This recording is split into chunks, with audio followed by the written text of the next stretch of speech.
Tina Raines, thank you so much for being an inspiration for many women that we've encountered together and apart. And I just want you to share all the wonderful things about you and the impact you've had both in the United States and abroad. Oh, Glow, thank you so much. I just love you, girl. I'm thankful to be here. So, a little bit about Tina Raines. Tina Raines was actually a young child who grew up in sexual abuse and poverty and didn't know who she was. And she was, I never knew my value. I never knew my self worth. And the whole saying of, your pain becomes your purpose. And my purpose really became as a young adult. I launched into a business and built an 8-figure office nurse staffing company. And I still felt that void. And I know a lot of business women and mompreneurs can get that when you see the effect that sexual abuse and just all the atrocities that happen to children nowadays. And so I'm very passionate about that. And that led me into building a very successful business, but also led me into being very much into philanthropy and helping many organizations related to children and women. And so here I am, 30 years into my career, and I've owned healthcare staffing companies. I led a movement against human trafficking where we raised millions of dollars for our 65 projects all over the world. And I've spoken all over the world. And I will tell you that when I share, I often have women come back to me and say, you know what?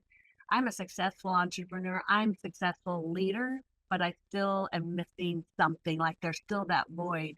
And so I just have a passion to help women learn who they are, whose they are, and really thrive in their leadership and also in, helping their organizations become more impactful to help other people and helping not-for-profits to really thrive financially because the needs are great. And I noticed your organization supports Heart for Moms. Heart for Moms is one of my favorite organizations because as a single mom myself and having been raised by a single mom, it's just something I'm very, very passionate about. And so I'm actually working with them currently to build their organization as well. That's great. Well, a popular quote that's been circulating in our community was mompreneurs can have it all, but just not all at once. What's your thoughts on that with your experience? So having been a single mom throughout my mompreneur experience, I do believe you can have it all. And I do believe that moms who are working and building businesses, the one thing that I would encourage each mom to really focus on though is their priorities. Because the one thing about us entrepreneurs, we can get very stellar focused on building our businesses and time flies too fast. It just flies really fast and we don't appreciate the moment. And so even as I've taught leaders, take your time off and disconnect. It's okay. There's very few true emergencies when you're an entrepreneur, and we treat them as emergencies when they're really not, when an incident happens, right? And so don't do that. Go spend time with your family and the people who are of value to you because you're not guaranteed tomorrow. 100%. 100%. Well, on another note, what are your thoughts on work-life balance? Like if you could give us some tips, our community. You touched on it. Well, I'm gonna say there's no such thing. There's no such thing as work-life balance. I'm just gonna tell you that. There's harmony. You can have harmony because the reality is it's such an ebb and flow. When you're building a business, there's times that are critical in your business and there's times as a parent that are critical and you don't always balance them the way you feel like you should on either side. So then if you're constantly trying to balance them, but if you have your priorities straight and you really focus on what your priorities are first. For me, it's God, family, and then business. And so there's seasons in my life that I've had to be okay with not building my business as fast as I wanted to because my kids were more of a priority. There's times in my life that I couldn't schedule meetings because I had birthday parties and I had I was the room mom in the school. And those things, and let me tell you, your kids remember it because I have older kids now and I also have some grandkids. And it is a huge disappointment to myself when I was younger. When I look back, I wish I would have known that when I was the younger version of myself. I had a couple of children when I was a little bit older. Two of my children, I was older, and so I was wiser and I did prioritize them more. What a difference. What a difference in parenting it made and in their life. Like they talk about all the incredible experiences they had. And so it's, I don't think you just have to create harmony. What's going to be harmonious to your family and to you and not keep you stressed out and keep you on that wheel. And time management is key. Get rid of the stuff that's not adding value to your business. Like when I coach our executives, I often have them do a 24-hour log of what they're spending their time on. Because if you look at your log on a 24-hour basis, a lot of us waste too much time doing things that are not getting value in our business or our families or our friends or the relationships that are important to us. And suddenly you're like, oh, there was another day. Mhm. So it's time management. It's huge. Well, I can't agree with you more because a good friend of mine, her name's Bobby, she said, Glow, the days are long, but the years are short. And then my little sister says, take lots of pictures. Because I'm like, no, let me go get some makeup. And she's like, it's fine. And I kid you not, like my oldest kid is 4 right now. And whenever I just scroll through and I happen to see one of those like odd moments, I'm like, oh my goodness, just to look back, it is so precious and priceless too. And I don't regret making decisions I made because I felt terribly guilty, when I left my job. And I'm like, is this the right thing to do? Given the fact that I think we live in historical times when house pricing, cost of food, I mean, it's really high. But again, if you read enough and then you realize there were other people that went through these types of hard times where they couldn't afford food, so they survived. So we're probably going to get through this as well. But if you want to speak to that mommy guilt that can creep up on us to make us feel like it doesn't matter what choice we make, that you're still gonna feel this shame. And I wonder if it's connected more to ego or if it's pride thing. What are your thoughts on that? I definitely think it is. I think that we have to recognize the value of being a mom. And that's where I think that guilt and shame comes in because oftentimes moms, and when I was an entrepreneur, busy, busy, busy, some of my Mhm. moms who were stay home moms were actually very jealous that I had a career. But I was so jealous of them that they got to stay home with their, it was like this, constant back and forth. And what I have found is that if you will embrace your identity as a mother and what a value it is, because I promise you, those kids will have those incredible memories and they will cherish that time that you had with them, then that helps you get rid of some of that guilt of, I'm not building this as fast as I can. But guess what? They're going to be gone.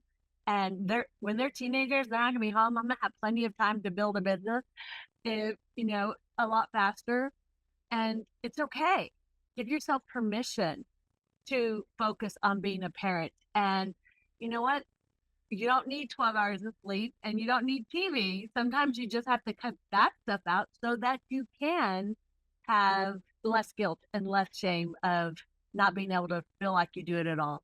The other thing is be careful with having your kids do 25,000 things. Too many parents I know Mm. are running around constantly, day in and day out, going to this and that and the other, and they're not having any downtime. So be careful of stretching yourself too much. Because it's almost like comparison is contentment's evil twin, right? Because even when I see some folks' kids, I'm like, oh my goodness, she's two. She's doing X, she's doing this and that. And then you see your kid, and then you start doing that thing in your head because it's always in your head, right? At least for me, it's always Yeah. in my head until I get the full story. And I'm learning that, you know what? I can't make comments or statements on anything until I get some additional facts to support it. And that's just my story, and I'm sticking to it because I've got so Well, many. think about it. Think about it, Glow. Comparison. It like destroys our self-image constantly if we allow it to. It's Mhm, one of the most evil things from a psychological perspective. As a nurse, like I'm all about researching the brain and the mind and things. And when we start comparing versus having gratitude, mhm. it will actually change the way your brain functions as well. So if we stay in a place of gratitude and we're so thankful for our children, we're so thankful for the things we have, we're so thankful for the moments, and we continuously do that with our children, especially, then there's this whole change in our persona. There's that guilt, the shame. We're just thankful for where we're at. And not that we don't have to make changes, not that we don't have to grow, but we're not constantly in that self defeating attitude. And I think as a mom, that's one of the biggest struggles I think I've ever had is, did I do it right? Oh, I messed that up. Oh, I missed them. Oh, especially if they make a mistake. Oh, it's my fault. Oh, if I hadn't done this, they wouldn't do that. You do the best you can in the moment you can, and you got to forgive yourself a lot when you're a mom. I know it's like my kid's almost 4, and then I see the book that says being there for the first 5 years. I'm like, "Oh my gosh, I just lost 4 years." It's like, but to your point and staying in gratitude, I used to think, why are all these groups, all these mom groups?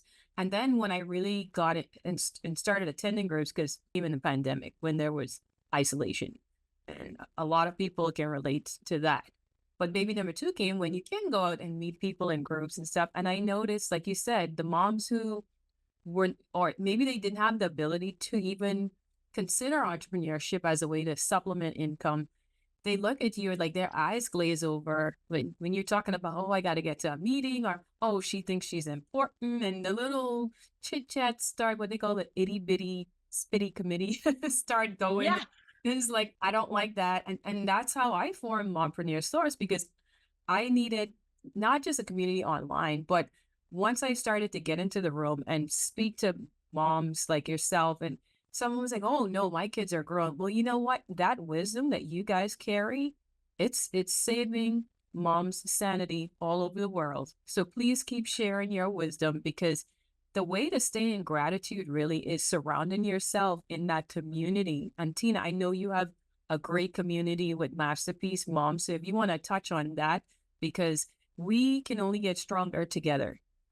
Absolutely. So, Masterpiece Women is the movement we started actually right before COVID, like literally the month before. And we're doing it in South Florida, and we have a podcast. And it's all about really women coming together. Primarily, most of the women are entrepreneurs, but really the reality is they're all leaders. And that is our philosophy is there's no competition here, there's only collaboration.